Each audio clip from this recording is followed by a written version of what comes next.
tikonda ife wenzi lathu ndiye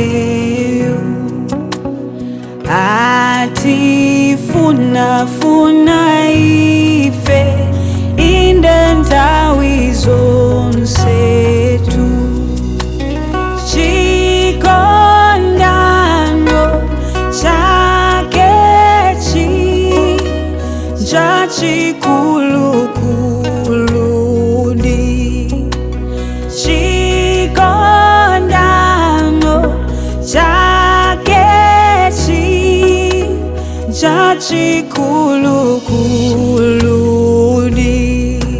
Ndicho chikumbutso cha chikondi chosama, chiyembekezo cha chipulumutso chosatha, malingaliro otsatira Yesu atsogolo lowala, pokhala ndi kuzindikira kuti palibe munthu ali nacho chikondi choposa ichi, chakuti munthu ataya wake moyo chifukwa cha ake abwenzi. Tidzapitiriza kunyezimira ndi kuchita matama mu chikondi ndi chiyanjano cha Yesu chachikulukuluchi. Chakechi chachikulukuludi. Chikondano chakechi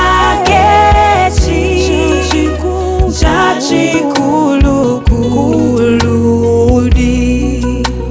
Ndani mwa abale athu akanatiferafe, koma Yesu malo mwathu anapachikidwatu.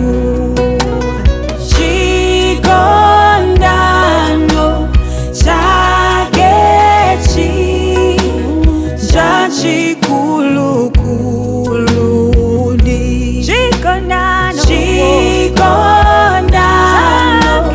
chakechi chachikulukuludi.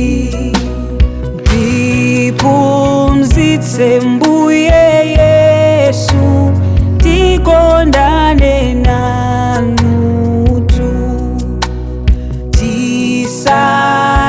tisaiwalire konse wenzi lathu ndinutu. Chikondano chakechi chachikulukuludi. Chikondano chakechi chachikulukuludi.